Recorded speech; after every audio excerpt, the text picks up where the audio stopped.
Hello everyone.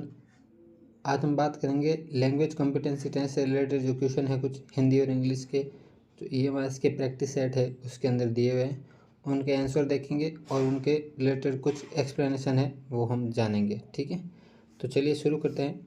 सबसे पहला question है दांत काटी रोटी, ये मुहावरे का अर्थ पूछा गया इसमें। ठीक है, तो दांत काटी रोटी मुहावरे का अर्थ हो जाएगा पक्की मित्रता, यानी कि जो दो खास दोस्त होते हैं वो हमेशा साथ साथ होते हैं, तो उनके लिए कहावत बनी है कि दांत काटी रोटी, यानी कि पक्की मित्रता जिनकी होती है उनके लिए कहा गया। ठीक है, अगला इसमें लिखा है रसोई घर में कौन सा समास है, तो रसोई घर में कौन सा समास हो जाएगा, तत्पुरुष समास हो जाएगा। ठीक है, उसके बाद लिखा है निम्नलिखित में से कौन सा व्यंजन सदी का उदाहरण है।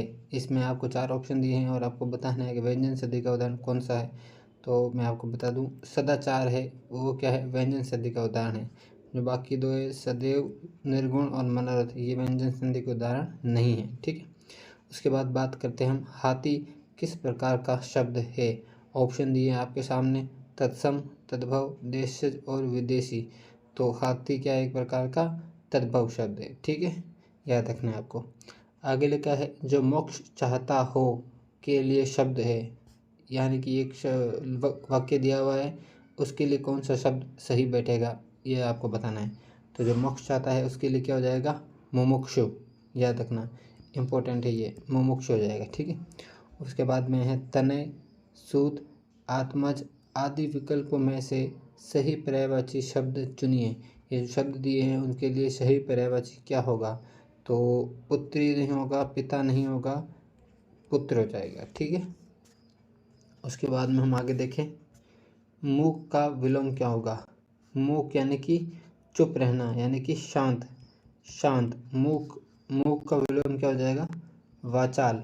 जो ज़्यादा बोलता है वो क्या हो जाएगा, वाचाल हो जाएगा, और जो कम बोलता है वो क्या हो जाएगा, मूक हो जाएगा। ठीक है, उसके बाद हम बात करें मुझे कल 2 किलो लीची खरीदने आदि, ये जो शब्द है इनमें त्रुटि किस में है। ठीक है, या किसी में त्रुटि नहीं है, ये आपको जानना है। तो इन दिए गए शब्दों के अंदर इसके अंदर त्रुटि है। लीची खरीदने हैं, लीची खरीदने नहीं होता है, लीची खरीदना होता है। ठीक है, चलिए आगे बढ़ते हैं। आगे हम देखते हैं कक्षा शब्द हिंदी व्याकरण के अनुसार संज्ञा के 2 भेदों की किस श्रेणी में आता है। इसका आपको आंसर देना है। तो ये आ जाएगा कक्षा एक तरह से ग्रुप को रिप्रेजेंट करता है। ठीक है, एक कक्षा के अंदर बहुत सारे स्टूडेंट्स हो सकते हैं, तो ये क्या आ जाएगा, समूहवाचक संज्ञा हो जाएगी। ठीक है, याद रखना आपको। उसके बाद में क्रिया के मूल रूप को कहते हैं, खाली जगह दी हुई, आपको बताना है कि इसके अंदर क्या आएगा। क्रिया के मूल रूप को क्या कहते हैं, सबको पता है। क्रिया के अंदर क्या होती है, एक धातु होती है। ठीक है, तो इसके अंदर क्या आ जाएगा, धातु हो जाएगा। उसके बाद हम बात करते हैं, क्वेश्चन दिया हुआ है अगला 11 number question, select the most appropriate meaning of the given idiom. अब आप कुछ ईडियम्स और फ्रेजेस दिए हैं, आपको बताना है इसका क्या आंसर होगा। ठीक है, तो ईडियम है to shake off, to shake off, इसका आंसर क्या हो जाएगा, टू डिनाउंस नहीं, to get rid off, yes ये हो जाएगा। टू रिकलेक्ट नहीं, बिल्कुल नहीं। टू पास ऑफ, ऐसा तो कुछ नहीं है। टू शेक ऑफ का हो जाएगा टू गेट रिड। ठीक है, याद रखना। अगला आपका क्वेश्चन है select the word which means the same as the group of words given. मतलब कि जो ये वर्ड दिया हुआ है इसके लिए कुछ क्या शब्द इसमें अंदर आएगा। ठीक है, अ लार्ज नेचुरल और artificial lake as a source of water supply. A large natural और artificial lake as a source of water supply, इसका क्या आंसर आ जाएगा, सोचिए। तो इसका आंसर आ जाएगा आपके रिजर्वियर। ठीक है, एक बड़ा लार्ज लेक के लिए क्या आंसर आ जाएगा, रिजर्वियर आ जाएगा। ठीक है, आगे देखते हैं in the following question out of the follow given alternative select the alternative which is the best substitute of the phrase. एक फ्रेज दिया हुआ, इसके लिए कौन सा शब्द सही बैठेगा। ऑप्शन एक बार क्वेश्चन पढ़ते हैं वापस। The bony framework of the body, ये एक सेंटेंस है, the bony framework of the body, इसके लिए कौन सा फ्रेज सही बैठेगा। तो रेस्पिरेटरी सिस्टम बिल्कुल नहीं। बोन फिर बोन का वर्ड आ गया तो न्यूरॉन्स भी नहीं होंगे, आर्टरीज भी नहीं होगी, क्या हो जाएगा? स्केलेटन हो जाएगा। ठीक है, क्या हो जाएगा? स्केलेटन। अगला देखते हैं, select the correctly spelled word. ये जो वर्ड्स दिए हुए हैं इसके अंदर सबसे सही स्पेलिंग इसकी किसकी दी हुई है वो आपको देखना है। ठीक है, तो पहला लिखा है वेडनेसडे, वेडनेसडे ऐसा नहीं होता, इसमें ई आता है। ठीक है, अगला इसमें दिया हुआ है वेदर, वेदर भी ऐसा नहीं होता है, डब्ल्यू ई आता है। ठीक है, इसमें वेदर में, तो ये भी सही नहीं है। उसके बाद में आता है वर्थ वाइल, ये भी कुछ कुछ मिस्टेक इसके अंदर भी है। और लास्ट में आता है इसका वियर्ड, वियर्ड को हिंदी में कहते हैं अजीब। ठीक है, तो ये आंसर इसका क्या हो जाएगा? सही हो जाएगा, वियर्ड। अगला लिखा है the select the most appropriate antonym of the given word. आपको सिनोनिम और एंटोनिम में से आपको इसका आंसर देना है कि कौन सा सही है। ठीक है, तो चलिए, हाँ बताइए, select the most appropriate antonym of the given word. एक वर्ड दिया आपके अंदर एडर्न। ठीक है, एडर्न वर्ड दिया, आपको इसका एंटोनिम बताना है। तो एडर्न का सबड्यू नहीं होगा, एनरिच भी नहीं होगा, ग्रेस ये भी नहीं होगा, इसका हो जाएगा डिसफिगर। ठीक है, याद रखना, एडर्न का क्या हो जाएगा? डिसफिगर। अगला दिया है select the most appropriate synonym of the given word. Synonym और एंटोनिम आपको बहुत से पूछे जाएंगे और आपको याद रखने हैं। जितना आप ज़्यादा प्रैक्टिस करेंगे उतने ही आपको आसानी से याद होंगे। ठीक है, select the most appropriate synonym of the given word.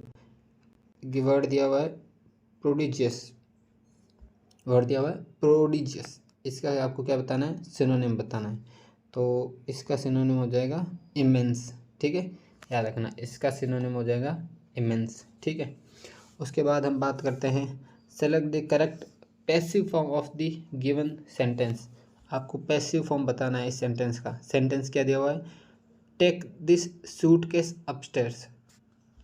फिर से पढ़ देता हूँ, टेक द सूटकेस अपस्टेयर्स, इसका आपको पैसिव बताना है। तो आपको सबसे पहले क्या हो जाएगा? पैसिव बनाने के लिए जो सबसे लास्ट जो वर्ड होता है उसको सबसे आगे लेना होता है। तो अपस्टेयर है, उससे पहले क्या है? दिस सूटकेस, तो दिस सूटकेस क्या हो जाएगा आगे? तो यहाँ पे कहाँ दिया हुआ है? हाँ, 3rd नंबर में दिया हुआ है दिस सूटकेस। उसके बाद में क्या आएगा? शुड आ जाएगा। ठीक है, तो शुड बी टेकन, टेक का क्या हो जाएगा? 3rd form taken, be plus 3rd form, ये होता है इसका। ठीक है, पैसिव बनाने के लिए।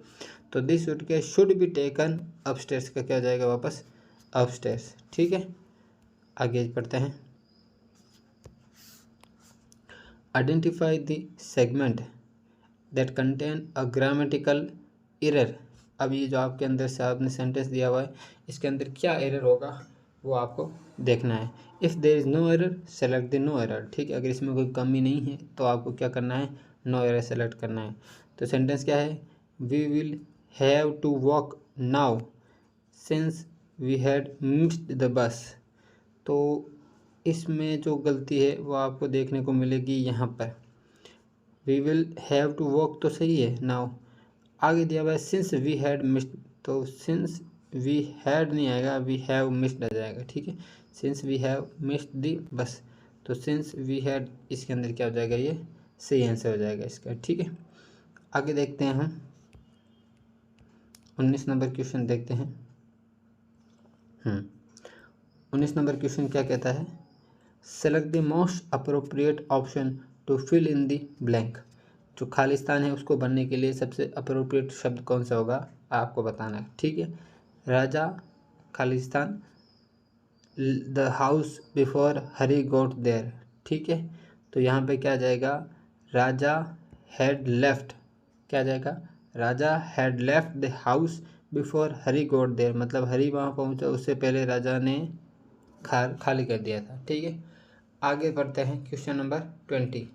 Select the most appropriate option to fill in the blank. इसमें क्या आंसर आएगा आपको बताना है। ठीक है, the owner of the house was Khalistan at the watchman for letting in a stranger. ठीक है, आपको बताना है इसके अंदर क्या आएगा।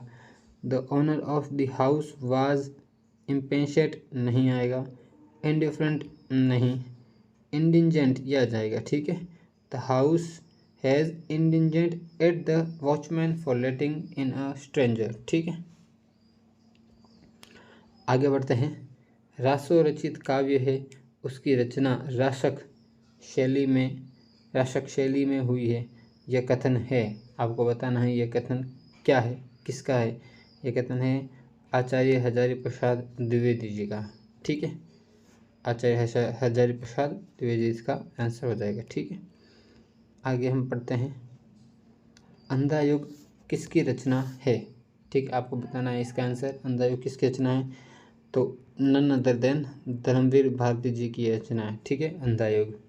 उसके बाद बात करते हैं यहाँ पर वर्णों की आवृत्ति, जहाँ पर वर्णों की आवृत्ति बार बार होती है वहाँ पर इनमें से क्या होता है।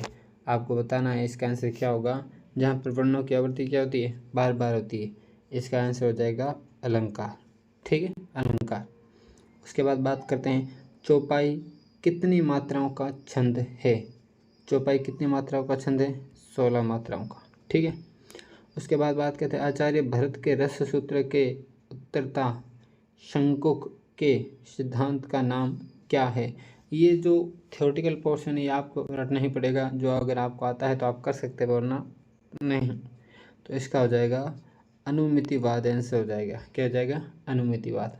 ठीक है, उसके बाद बात करते हैं इंसानियत का संधि विच्छेद क्या होगा। इंसानियत शब्द है उसका संधि विच्छेद क्या होगा, इंसान प्लस ईयत। ठीक है, इंसान प्लस ईयत, ये हो जाएगा इसका संधि विच्छेद। ठीक है, उसके बाद बात करते हैं हम 27 नंबर क्वेश्चन की बात करते हैं। ठीक है, 27 नंबर क्वेश्चन क्या कहता है, निम्नलिखित में से माता पिता में कौन सा समास है। शब्द दिया हुआ है माता पिता, इसके अंदर कौन सा समास है, याद रखना है आपको, द्वंद्व समास। ठीक है, उसके बाद बात करते हैं हम अंतस्थ और उष्ण वर्ण कितने हैं। आपको बताना है अंतस्थ और उष्ण वर्ण कितने हैं, 8। ठीक है, आगे आता है प्रेरणा स्टूडियो जाएगी। प्रेरणा स्टूडियो जाएगी ये शब्द दिया हुआ है, तो ये क्या है, एक प्रकार का सामान्य भविष्यकाल है। ठीक है, सामान्य भविष्यकाल, क्योंकि इसके पीछे क्या दिया हुआ है, जाएगी। ठीक है, उसके बाद बात करते हैं हम निम्नलिखित में से कर्तृवाच्य का वाक्य बताइए। इसके अंदर आपको वाक्य दिए, आपको बताना है कर्तृवाच्य में कौन सा वाक्य आएगा। ठीक है, तो सबसे पहला ही इसका आंसर हो जाएगा तुलसीदास ने रामचरितमानस लिखी, तो ये इसका क्या हो जाएगा, आंसर। इसी प्रकार हमने क्वेश्चन कर लिए हैं, हिंदी और इंग्लिश के क्वेश्चन कर लिए हैं।